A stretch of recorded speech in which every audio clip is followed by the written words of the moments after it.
eléctrica y potencial eléctrico por Juan José Barrios Arlante. Energía potencial eléctrica. El concepto de energía potencial eléctrica se puede tener recordando lo siguiente. Cuando una partícula de masa m se desplazaba de un punto Y0 a un punto YF en un campo gravitacional uniforme, se advertía que la fuerza que experimentaba la partícula o la masa era igual al peso, y esta fuerza siempre estaba dirigida hacia abajo, en contra del desplazamiento que tenía la masa en ese campo uniforme. Entonces, bajo el concepto de trabajo o el trabajo realizado, que no era más que el producto escalar entre la fuerza punto el desplazamiento, el trabajo realizado por el peso sobre la partícula se definía de esta manera, donde la fuerza de la ecuación de trabajo se reemplaza o se reemplazaba por el peso de la partícula, y el peso queda multiplicado a través del producto escalar por el desplazamiento.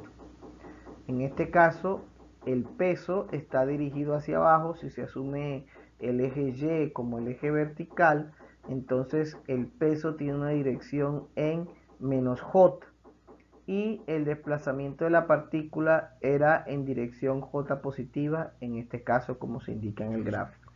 Íbamos desde la posición inicial Y0 hasta la posición final YF. Eso quiere decir que el desplazamiento no es más que YF menos Y0 en dirección J positiva. El producto escalar de estos dos vectores da negativo debido a que uno es el antiparalelo al otro. Entonces aquí tenemos que J.J es 1 y nos queda el signo menos en esta parte. Se realizaba la propiedad distributiva, se distribuía mg dentro del paréntesis y se obtenía que mg por yf menos mg por y sub 0 era igual al trabajo realizado por ese peso cuando esa partícula se desplazaba desde este punto hasta este punto. A la relación matemática o a la expresión matemática masa, gravedad, en ese momento lo denominamos a esta y como altura, se denominó energía potencial gravitacional. De forma análoga a este ejercicio realizado en el curso de Física 1 o de Física Mecánica, se tiene lo siguiente para las cargas eléctricas cuando ellas están sumergidas o se desplazan dentro de campos eléctricos uniformes. En este caso tenemos la partícula con carga Q sub 0 y se encuentra en una posición Y0 y se desplaza hasta una posición YF. En todo momento la partícula experimenta una fuerza, que en este caso es una fuerza eléctrica, que se define como la carga multiplicada por el campo donde la partícula está sumergida. Bajo esas condiciones se puede determinar el trabajo realizado por la fuerza que está experimentando la partícula mientras que ella se desplaza. Todo esto se define a través del producto escalar nuevamente. El trabajo sigue siendo el mismo, por así decirlo, o se especifica o se identifica de forma similar al anterior. Entonces aquí la fuerza en la ecuación de trabajo se reemplaza por la fuerza eléctrica, y esa fuerza eléctrica es igual a la carga por el campo, que es una cantidad física vectorial, pero el campo en este esquema está dirigido hacia abajo, y de allí porque queda orientado en dirección menos J. El desplazamiento es similar al anterior y es igual a posición final menos posición inicial en dirección J, porque la partícula va desde abajo hacia arriba. Luego este producto escalar también es negativo y el menos queda por fuera. Se distribuye la carga por el campo dentro del paréntesis donde están las posiciones de la partícula, y la expresión matemática que se obtiene es que es la carga por el campo por la posición menos la carga por el campo por la posición inicial. Es posición final menos posición inicial. A esta expresión matemática de la carga por el campo por la altura, podríamos decir así, en este caso el campo eléctrico, se define como la energía potencial eléctrica que experimenta la partícula cuando ella se mueve o se desplaza dentro de un campo eléctrico uniforme con respecto a una posición. Entonces aquí tenemos la energía. En esta expresión matemática del trabajo realizado por esa fuerza eléctrica para que la partícula se desplace del punto 1 al punto 2, por así decirlo, no es más que una variación de energía potencial eléctrica. Entonces esta sería la energía potencial eléctrica final y esta de aquí representaría la energía potencial eléctrica inicial.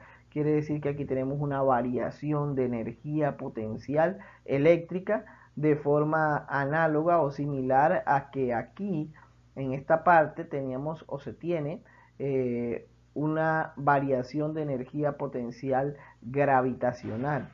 Entonces el trabajo no es más que menos la variación de la energía potencial gravitacional, y aquí el trabajo no es más que menos la variación de la energía potencial eléctrica. Eso se sigue conservando a pesar de que tengamos un campo eléctrico y aquí se tenga un campo gravitacional. Ese concepto de trabajo y energía en esta parte de eléctrica, de física 2, se sigue conservando de forma similar o análoga a lo que teníamos o lo que se tenía ya cuando se estudió la parte referente a lo gravitacional. En el sistema internacional, la unidad de trabajo y de energía es la misma, que es el Joule. El Joule no es más que el Newton por metro, en este caso. Entonces tenemos que en el sistema internacional la unidad de energía potencial eléctrica sigue siendo el Joule, igual o de forma similar a lo que teníamos aquí. Entonces el trabajo es igual a menos la variación de la energía potencial eléctrica. Si se conoce la energía potencial eléctrica o la variación de energía potencial eléctrica, se va a conocer el trabajo porque simplemente es multiplicarla por menos 1. Si se conoce multiplicar por menos 1 a esa energía. Si se conoce el trabajo, entonces se puede conocer la energía porque solo es multiplicar por menos 1 también al trabajo y ya automáticamente se tiene la forma de determinar la energía potencial eléctrica en dado caso sea necesario o dependiendo de los datos que sean suministrados por el problema. Energía potencial eléctrica entre cargas puntuales. En el caso o en el ejemplo anterior se tenía una carga moviéndose en un campo eléctrico uniforme.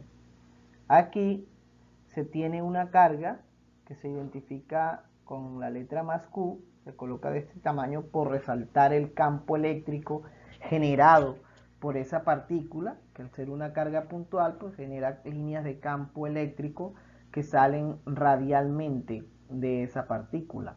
Entonces, así como se indica aquí en el esquema. Entonces se puede tener una carga también puntual ubicada a una distancia específica de la partícula, de la carga que está en color rojo, y se desea desplazar o mover esta carga de un punto a otro allí alrededor de esa partícula. En cada caso, la carga queda ubicada o está ubicada a una distancia específica o determinada de la carga de estudio, por así decirlo, que es esta carga con mayúscula. Esta es la carga de prueba.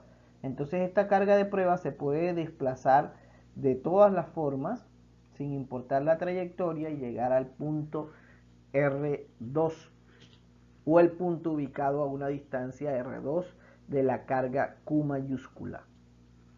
Entonces, para realizar o determinar el trabajo realizado para llevar la partícula de prueba que está en color azul desde la posición 1 a la posición 2, se utiliza el concepto de trabajo a través de la integral. ¿Por qué? Porque el campo eléctrico no es el mismo en todos esos puntos de esas trayectorias. Entonces es necesario realizar el estudio del trabajo realizado para desplazar la partícula de prueba que está en color azul a través del concepto de la integral. Aquí debía quedar la fuerza punto el desplazamiento, pero la fuerza que va experimentando o que experimenta esta carga de prueba siempre es la fuerza eléctrica, por eso se colocó de una vez Q por E, porque ese concepto ya se conoce, ya se ha estudiado o ya lo hemos estudiado en los temas anteriores. Entonces, aquí se puede llegar a la condición de que el producto escalar en relación pues, es máximo en primera instancia, y luego se tiene la magnitud del campo eléctrico generado por esta carga, que por eso se colocó un poco más grande para resaltar que ella es la carga de estudio, es el campo realizado por esa carga. Entonces se debe reemplazar esa expresión matemática del campo eléctrico. El campo eléctrico reemplazado por esta carga no es más que la constante por la carga sobre la distancia al cuadrado. De allí porque este campo eléctrico es variable dependiendo de los puntos donde nosotros nos ubiquemos o donde nos ubiquemos para determinarlo en relación a esa carga. Entonces ese campo es variable en cuanto a posición se refiere. La Q es la carga de prueba, una carga positiva, sale de la integral, por así decirlo, por ser una constante, se reemplaza E en la integral y se puede apreciar que esto es, los límites de integración de la integral van desde la posición 1 hasta la posición 2, una integral de posición, por así decirlo. Entonces aquí la variable de integración es R, la constante eléctrica y Q, que es la carga que está generando ese campo, que es esta carga que está en rojo, son constantes también, sale de la integral queda integral de dr sobre r cuadrado, esa integral es igual a menos 1 sobre r, los invito a que realicen la operación o el proceso matemático, y los límites de integración son desde R1 hasta R2 respectivamente. Al realizar la evaluación de ese límite de esos límites de integración, en el resultado de la integral se obtiene que es posición final o límite superior menos el límite inferior. Con este menos, pues esta expresión matemática queda como más. Al distribuir esto que está aquí afuera, que es la constante por el producto de las partículas, entonces se distribuye a cada término que está ya en el paréntesis, se factoriza el menos, ahorita advertimos por qué se factoriza el menos, o advierto por qué se factoriza el menos, y nos queda de esta manera, la constante por el producto de las cargas sobre la distancia que hay entre cada una de ellas. Esto que está aquí, la constante por el producto de las cargas sobre la distancia, se generaliza y va a representar la energía potencial eléctrica que existe entre dos partículas o dos cargas puntuales, respectivamente hablando. Como dije anteriormente, se factorizó el menos, el resultado que se tuvo o que se obtuvo, y se obtuvo toda esta parte aquí o toda esta expresión matemática que se muestra aquí en el paréntesis. De aquí, de ese proceso, como les decía, recordando lo que comenté hace un rato, la energía potencial eléctrica entre dos cargas se define de esta manera. Vale la pena resaltar que tanto en el primer caso que estudiamos, cuando la carga estaba en el campo eléctrico uniforme, y ahora entre la relación entre dos cargas puntuales, la energía potencial eléctrica es una cantidad física escalar. Recuerden que todo esto surge del concepto de trabajo, y el trabajo se define a través de un producto escalar, y el trabajo está en relación con la energía potencial, bien sea elástica, eléctrica, gravitacional. Por ello, la energía potencial eléctrica es una cantidad física escalar. Aquí no hay vectores. Entonces, eso nos va a facilitar mucho el trabajo o el proceso matemático para resolver los ejercicios de aquí en adelante. Retornando aquí a esta ecuación que está enumerada como 2, entonces, de ahora en adelante, al producto de las cargas multiplicado por la constante eléctrica dividido por la distancia que hay entre las cargas, es a lo que se define la energía potencial eléctrica entre dos cargas eléctricas puntuales. ¿Ok? Y la unidad sigue siendo el joules en el Sistema Internacional de Unidades. Esto de aquí, entonces, representará la energía potencial eléctrica final entre las dos cargas, y la energía, esta de aquí representará la energía potencial eléctrica inicial entre las dos cargas puntuales. Quiere decir que esto de aquí, perdón, se puede expresar como la energía potencial eléctrica final menos la energía potencial eléctrica inicial. De allí porque factoricé el menos de la ecuación. ¿Para qué? Para que siempre se tenga esta nomenclatura o esta estructura matemática donde la variación del trabajo es igual siempre a menos la variación de la energía potencial, en este caso energía potencial eléctrica. Esta relación matemática hay que tenerla en cuenta y tenerla presente para todos los procedimientos que siguen, los ejercicios que siguen. Vuelvo a reiterar que si se conoce la energía o la variación de la energía, se debe conocer automáticamente la variación de trabajo porque solamente es multiplicar por menos 1. Y si se conoce la variación de trabajo, se debe conocer automáticamente la variación de la energía porque solamente es multiplicar por menos 1 esa variación de trabajo. Entonces aquí esta estructura matemática la debemos tener presente o se debe tener presente para todo lo que sigue de ahora en adelante. Ahora bien, para un sistema discreto de cargas eléctricas puntuales, recuerden que los sistemas discretos están compuestos por cargas puntuales, eso no hay que estarlo diciendo. Pero para un sistema discreto de cargas eléctricas, entonces se tiene lo siguiente. Aquí hay un sistema discreto compuesto por n cargas que están en color azul, interactuando con una carga que nosotros solemos denominar de carga de prueba y que también hemos acostumbrado a identificar o que se acostumbra a identificar como Q sub 0. Entonces aquí con este sistema discreto de cargas se puede tener lo siguiente. Primero se puede hallar la energía y o el trabajo que existe sobre la carga de prueba o que puede existir sobre la carga de prueba. Ya después de advertir toda una serie de relaciones matemáticas, se puede apreciar que la energía que se puede realizar o que hay sobre una carga de prueba en relación a las otras cargas, entonces no es más que la energía que hay de la carga 1 con la carga de prueba, más la energía de la carga 2 con la carga de prueba, y así sucesivamente hasta llegar a la energía de la carga n con la carga de prueba. Como es una suma, vemos que en ese sumando se va a repetir siempre la constante y la carga de estudio, que en este caso será la carga de prueba. Y eso se multiplica por la suma esa que tenemos allí, que haría como factor de esa suma que hay de todos esos términos. Hay que tener en cuenta, o aquí se tiene en cuenta, la naturaleza, o sea, el signo de cada una de las cargas, tanto de la de prueba como la de las otras cargas que están interactuando con ella. Entonces, a esta expresión matemática que está aquí, no es más que el principio de superposición para la energía potencial eléctrica con respecto a una de las cargas, por así decirlo.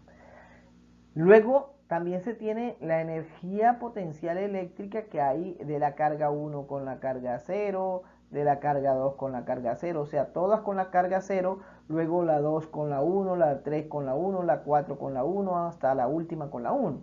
Y así vamos teniendo la energía de todas las partículas entre cada una de ellas, o sea, de todas con todas.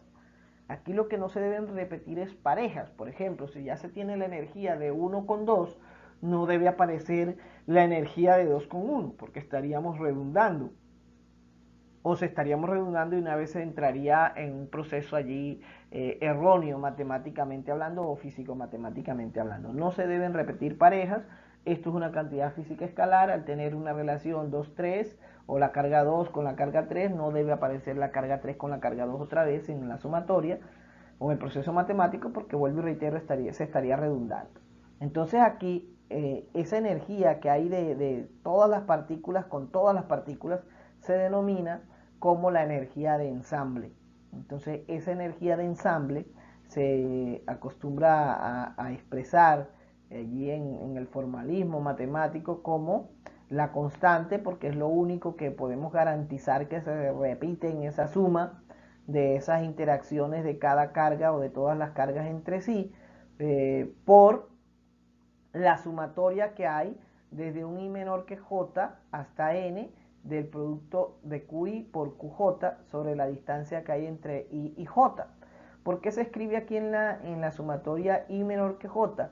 Esto se hace para garantizar que aquí no se combinen o no se escriban parejas nuevamente, o sea, no se repitan, que fue lo que dije hace un momento.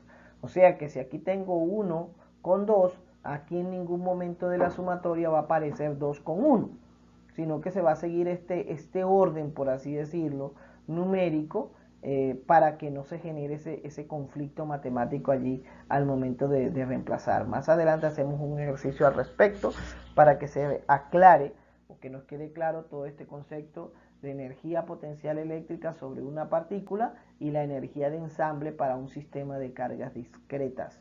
¿Ok? Esto puede representar una variación de energía. Podemos decir que la carga de prueba se trajo desde el infinito y se ubicó en este punto y se colocó a interactuar con las cargas, o las cargas todas estaban en el infinito, se trajeron desde el infinito, se ubicaron en estas posiciones y se colocaron a interactuar con esta carga de prueba. Eso es para la ecuación 3. O sea, es lo mismo decir de esa manera y el resultado va a ser el mismo. En el infinito la energía se supone cero porque la distancia sería infinita. Entonces allá en el infinito la energía, vuelvo y reitero, tiende a ser igual a cero o se supone igual a cero. Aquí, entonces, debemos tener que esto se puede expresar como una variación de energía, esta también, suponiendo las posiciones en el infinito, y si no están en el infinito, pues también se tiene la variación en una posición específica inicial y la final, entonces siempre es final menos inicial. Cuando ya se tenga esos resultados, bien sea de esta manera o como variación de energía, y se solicite determinar el trabajo en ambos casos, solamente es multiplicar por menos 1 a ese resultado y ya se tiene el trabajo o la variación del trabajo realizado para ello, para tales efectos. Muy bien. Ahora bien, para poder aclarar un poco más esto de la energía potencial sobre una carga o la energía de ensamble de un sistema de cargas discretas, se tiene el siguiente ejemplo. Se tienen 3 cargas puntuales con sus respectivos valores numéricos bueno, más que valores numéricos, su naturaleza eléctrica. Aquí tenemos una de 2E, una de menos 4E y otra de menos 2E. Estas cargas puntuales están ubicadas en los vértices de un cuadrado del lado A. Hay que determinar la energía sobre una carga en particular y hay que determinar la energía de ensamble del sistema. Ya lo veremos más adelante entonces.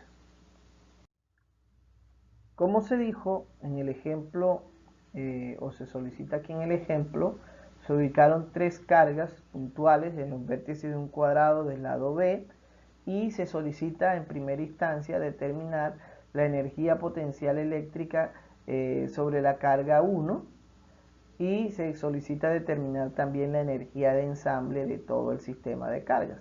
Entonces para ello se recurre a la primera expresión. Vamos a resolver esta pregunta primero.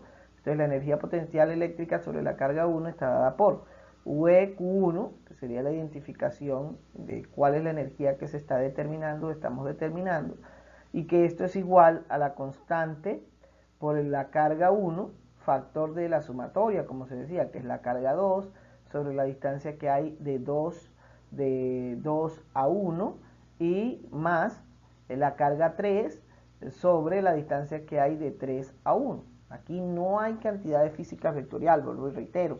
Al reemplazar las cargas con su naturaleza y sus valores numéricos y todo lo demás, y además de eso las distancias, se tiene lo siguiente. Primero, la carga de estudio es la carga 1 y esa carga es igual a más 2e. Se coloca más 2e para recordar que la naturaleza o el signo de la carga es necesario colocarlo o ubicarlo. Luego la carga 2, que es igual a menos 4e, también se reemplaza con su respectivo signo.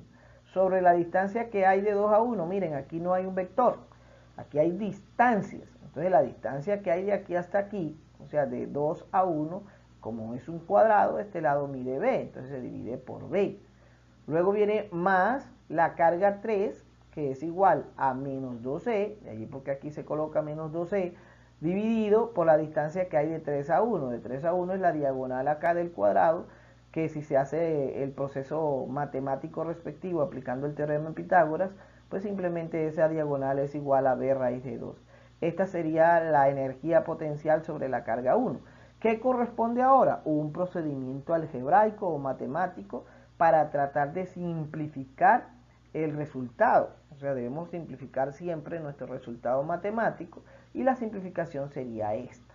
Aquí se factoriza, por ejemplo, un 2e y nos queda aquí 4e cuadrado, por ejemplo, y aquí este b se repite en el denominador, también se repite, queda aquí debajo como b, y luego aquí entonces nos queda 2 raíz de 2 más 1 sobre raíz de 2. Eso es lo que nos queda aquí en cuanto a la operación aritmética. Se factoriza el menos también y queda por fuera, y el resultado de la expresión matemática sería este. Entonces quedaría 4e cuadrado sobre b por la constante eléctrica, que multiplica 2 raíz de 2 más 1 sobre raíz de 2. Cualquiera puede dejar este raíz de 2 aquí al lado de la b. Ya esa organización matemática es cosa de cada uno de nosotros. Luego, ¿qué se tiene? Tenemos la necesidad de responder la pregunta 2, que es la energía de ensamble. Aquí recuerdo lo que es la energía de ensamble a través de esa sumatoria, que es todas las cargas con todas. Entonces queda por fuera de la sumatoria como factor común la constante eléctrica, y entonces nos queda la carga 1 sobre la carga, por la carga 2, dividido por la distancia que hay entre ellas. Luego sigue la 1 con la 3, nos queda el producto de la carga 1 con la 3 dividido por la distancia que hay entre ellas. Luego viene la 2 con la 3. Ya la 2 con la 1, 2, porque si no sería redundar. Ya esa está aquí. Entonces la que viene es siempre una menos, 2 con la 3. Y si hubiesen más, entonces 2 con 4, 2 con 5 y así sucesivamente. Luego, con esto que está aquí, se reemplazan los valores numéricos y entonces se tiene lo siguiente. Primero, se tiene que reemplazar la carga 1, la carga 2. En cada término se reemplazan los signos y los valores de las cargas y las respectivas distancias. Por ejemplo, aquí la carga 1 es igual a más 2e y la carga 2 es igual a menos 4e. Entonces queda un producto entre ellas. La distancia que hay entre ellas dos es b. Luego la carga 1 por la carga 3 es 2e por menos 2e, dividido por la distancia, que es la diagonal esta que está aquí, que es b raíz de 2. Luego viene más la carga 2 por la carga 3, que la carga 2 es menos 4e por menos 2e, que es la carga 3, sobre la distancia que hay entre ellas dos, que al ser un cuadrado, entonces este lado mide b también, según los datos suministrados por el ejercicio. Vemos que esta cantidad de aquí, esta de aquí, es el opuesto aditivo a esta de aquí. Así que se anulan. Aquí estos dos términos se van a anular. Y la única energía que nos queda es esta. La única parte o expresión matemática que nos queda es esta. O sea que esto nos da 2 por 2, 4, más por menos, menos. Esto da menos 4e cuadrado sobre b raíz de 2. O sea que la energía de ensamble generada por aquí en todo este sistema es esta. Si nos hubiesen solicitado el trabajo realizado sobre la carga 1, entonces este resultado multiplicado por un menos 1, y si nos hubiesen pedido el trabajo de la energía para la energía de ensamble, simplemente es multiplicar por menos 1 este resultado y ya se tiene el trabajo en ambos casos. Entonces, aquí esto es lo que acabé de decir. Aquí les muestro esta parte escrita para que la tengan presente y no lo olviden. Potencial eléctrico. El potencial eléctrico se puede definir inicialmente a través de la energía potencial eléctrica entre dos cargas puntuales dividida por la carga de prueba. Por lo anterior, las unidades del potencial eléctrico en SI son el Joule dividido por Coulomb, que es la unidad de energía dividida por la unidad de carga. A estas unidades, Joule sobre Coulomb, se les representa con la letra V y se identifican como el voltio. Al reemplazar la energía potencial eléctrica en 5, se tiene o se obtiene la ecuación número 6, que no es más que el potencial eléctrico, o representa el potencial eléctrico generado por una carga puntual a una distancia r de esta carga. Eso queda multiplicado por la constante electrostática. Vale la pena resaltar que, o recordar que, debido a que la energía y la carga son cantidades físicas escalares, el potencial eléctrico también representa una cantidad física escalar. Las unidades del potencial eléctrico son los voltios. Entonces, se puede decir que el potencial eléctrico generado por una carga eléctrica es la tensión generada por la carga a su alrededor, y se representa por la ecuación número 6. O la ecuación 6 representa el potencial eléctrico generado por una carga puntual. Ahora bien, para un sistema discreto de cargas eléctricas se puede determinar el potencial eléctrico generado por ese sistema en un punto ubicado a una distancia específica de cada una de las cargas puntuales. Esto se puede determinar a través del principio de superposición del potencial eléctrico. ¿Qué quiere decir eso?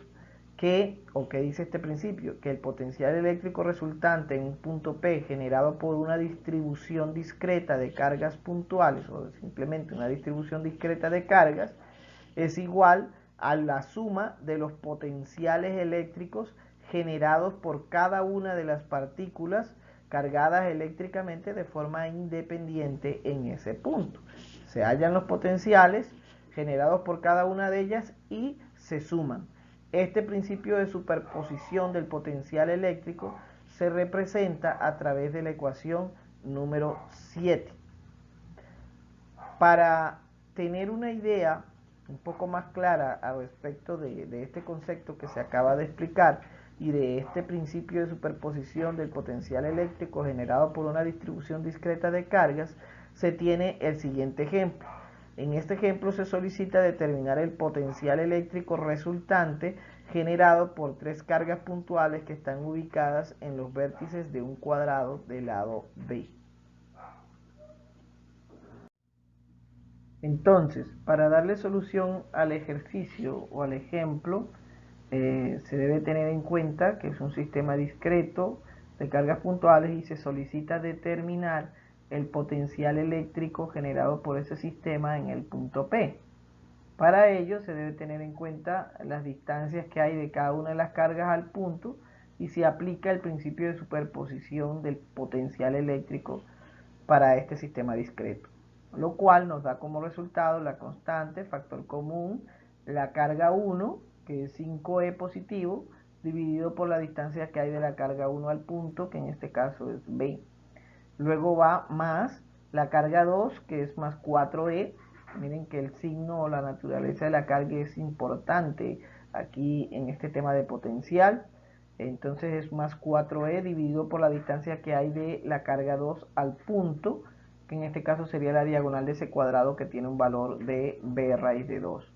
Más la carga 3, el potencial generado por la carga 3 en el punto P, que es la carga 3, que es menos 2e, dividido por la distancia que hay de la carga 3 al punto P, que es B.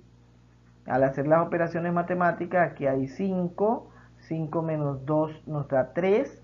Al hacer la suma de 3 sobre B más 4e sobre B raíz de 2, nos da raíz de 2, 3 raíz de 2 más 4, factorizando la e del numerador y la b del denominador.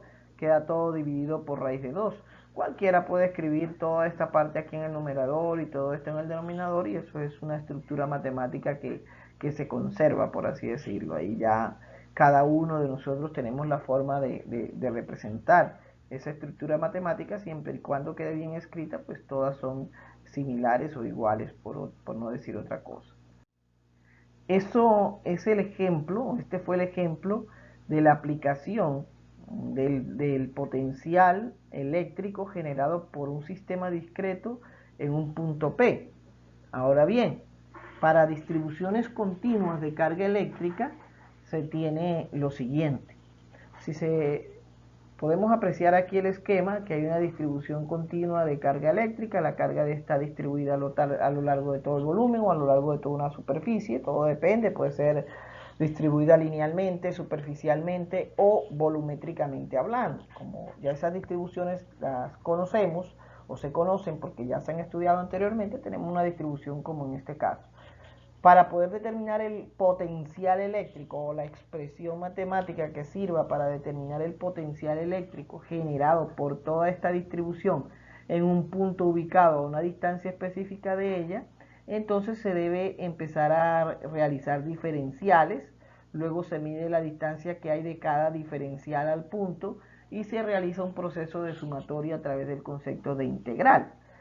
Como ya todo este proceso del diferencial y de hallar las operaciones matemáticas cuando este diferencial tiende a cero, se aplicó cuando se realizó el estudio del campo eléctrico, entonces aquí se hace un procedimiento similar y se obtiene la ecuación 8.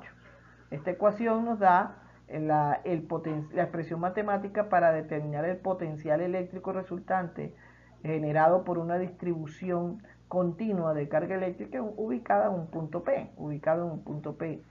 Entonces, aquí la ecuación 8 nos dice que es igual a la constante por la integral de 0 a Q de dq sobre R. Aquí se puede apreciar en la ecuación 8 que el diferencial, perdón, o que la variable de integración es Q.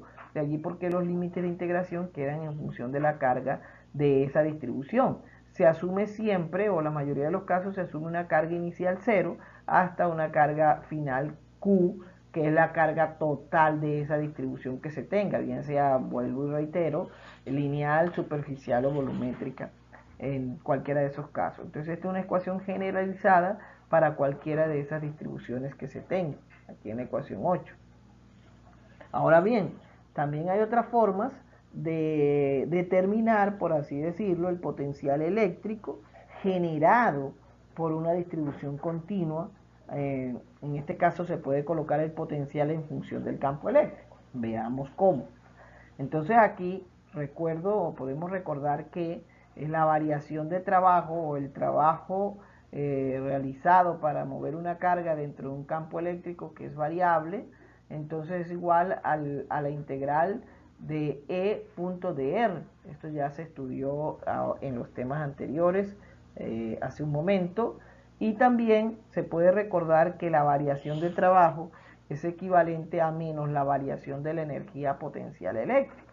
Eso quiere decir que nosotros podemos sustituir aquí en esta ecuación de trabajo la energía se multiplica por menos 1 y se obtiene que la variación de la energía potencial eléctrica se puede escribir de esta manera, ¿sí? Debido a esta igualdad que hay entre el trabajo y la energía, entonces la energía se puede expresar también aquí. Miren que ya se tiene una forma de hallar la energía en función del campo eléctrico generado por cierta distribución continua de carga. Bien, recordemos que el potencial en la ecuación que teníamos inicialmente se define como la energía dividido por la carga. Así que la variación de potencial se puede definir como la variación de la energía potencial eléctrica dividido por la carga de prueba. En la ecuación 8 que teníamos anteriormente, en la diapositiva anterior, entonces se simplifica Q sub 0, al dividir todo por Q sub 0, tenemos la variación de trabajo, perdón, la variación de energía potencial y entonces eso queda expresado a través de la ecuación número 9, como indica aquí esta ecuación, la variación de energía potencial es igual a menos la integral de punto de R. Es importante este signo menos que se obtiene aquí. Entonces, no vamos a poner a distribuirlo en la integral ni nada de eso, sino que yo sugiero que quede aquí por fuera y que al final pues el resultado se multiplique por ese menos 1. Eso no debe alterarnos a nosotros ningún resultado ni debe mortificarnos para nada. Lo que sí es que no se debe olvidar que aquí siempre va un menos. Miren que esto es un producto escalar, o miremos que esto es un producto escalar, por lo cual el potencial sigue siendo una cantidad física escalar. No ha dejado de ser una cantidad física escalar debido a que aquí tenemos un producto escalar. Lo que expresa la ecuación 9 es que el potencial se puede determinar si se conoce el campo eléctrico. O sea que aquí hay una relación entre el potencial y el campo eléctrico. Eso lo vamos a ver como sigue. Ya aquí tenemos el potencial en función del campo eléctrico, por así decirlo. Si la ecuación 9 se deriva, uno dice o se dice en matemáticas se diferencia, o sea, se deriva aquí toda la ecuación 9, se obtiene que, eso es la derivada del diferencial de b, es igual al diferencial siempre una integral, se simplifica la integral por así decirlo, recuerden que la integral es una antiderivada y nos queda lo que está por dentro de la integral. Entonces aquí queda que db es igual a menos e punto dr. Ya no es necesario incluso decir RP, sino ese es el diferencial de potencial eléctrico generado por la distribución. Si se supone un campo eléctrico tridimensional o en el espacio tridimensional y un diferencial de vector posición también en el espacio, entonces el campo eléctrico en su forma vectorial es igual a EX en dirección Y más EY en dirección J más EZ en dirección K. Este es un campo eléctrico que está ubicado en el primer octante del plano tridimensional. De forma análoga, el vector posición, el diferencial del vector posición con sus componentes rectangulares o sus vectores componentes en X, en Y y en Z respectivamente, también ubicado en el primer octante. Entonces, con esos dos vectores, o al tener esos dos vectores, se realiza la operación del producto escalar aquí que se solicita aquí en 10 y se tiene lo siguiente. Al realizar este producto escalar de E.dr, teniendo en cuenta estos dos vectores o estas cantidades físicas vectoriales enumeradas como 11 y 12, nos da que el resultado es EX de X más EY de Y más EZ de Z. Recuerden que el producto escalar es máximo cuando los vectores son paralelos, o sea, I.I es 1, J.J es 1 y K.K es 1 también. Entonces aquí se tiene que el producto escalar es máximo cuando operamos I.J e I.K, o sea, los vectores que son perpendiculares, el producto escalar es 0. Entonces solo nos quedan aquí las componentes iguales, por así decirlo, las XX, las YY y las ZZ al momento de realizar este producto escalar.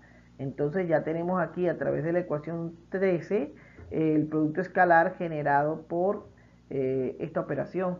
Entonces aquí cuando reemplazamos este resultado del producto escalar en la ecuación 10, el menos va a operar a todo este resultado y por ese motivo aquí todo nos queda, por así decirlo, los términos nos quedan negativos. Aquí se puede hacer un supuesto y es el siguiente. Si se supone que la componente en Y y en Z son constantes, entonces estos diferenciales de Y y de Z van a ser iguales a 0. Entonces aquí solo quedaría que el diferencial del potencial es igual a menos X de X como se indica aquí de esta manera. Separando variables, pues, la componente del campo eléctrico a lo largo del eje X. Y esto nos da como resultado X es igual a menos la derivada del potencial con respecto a X, pero aclarando que las componentes Y y Z representan unas constantes para nosotros ahorita aquí en este caso. Entonces, esta expresión se acostumbra o se suele escribir mejor, para no tener que escribir todo esto, se escribe mejor en su forma de derivadas parciales. Al derivar parcialmente una función con respecto a una variable, indica que las otras toman el papel de constantes. Entonces, por eso no hay necesidad aquí de estar escribiendo esta parte. Ya con este concepto, miren que aquí la D cambió por esta delta K, por esta D, que indica derivada parcial. Entonces aquí al derivar parcialmente b con respecto a x implica que todas las demás variables harían el papel de constantes, por así decirlo. Y esta sería la componente rectangular del campo eléctrico a lo largo del eje X. Se puede realizar un procedimiento análogo para la componente Y. Entonces aquí se supone un ZX constante y entonces se separan las variables y se obtiene la componente rectangular a lo largo del eje de la Y. De nuevo, perdón, es mejor utilizar el concepto de derivada parcial, así que la componente en Y también se expresa en términos de la derivada parcial de forma similar o análoga a como hicimos o se realizó con la componente en X. Así también se puede hacer para la componente Z. Entonces aquí la componente en Z, aquí Y y X son constantes y mejor se expresa nuevamente, reitero, a través del concepto de la derivada parcial.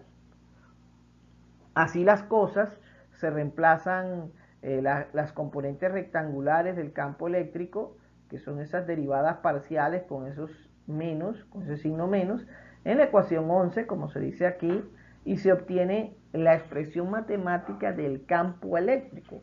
Miren que aquí, la ecuación 14, el campo eléctrico es una cantidad física vectorial. Aquí están sus vectores unitarios I, J y K respectivamente. Entonces, aquí no ha dejado de ser una cantidad física vectorial, pero ya con la ecuación 14 se puede apreciar que, conociendo el potencial eléctrico generado por una distribución continua, se puede determinar el campo eléctrico generado por esa distribución. Entonces, conociendo el potencial, se puede conocer el campo. Y conociendo el campo, se puede determinar el potencial eléctrico. Cada uno como representan las cantidades físicas. El potencial es un escalar, el campo es una cantidad física vectorial. Miren que aquí queda su carácter vectorial. Aún así, la ecuación 4 se puede escribir un poco mejor. Y es que allí en esa ecuación 4 podemos apreciar o se puede apreciar que hay como factor común el menos, y estas derivadas parciales están aplicadas a la misma función, es una función escalar. Entonces aquí esta función puede quedar por fuera como un factor común, por así decirlo, y se factoriza también el menos.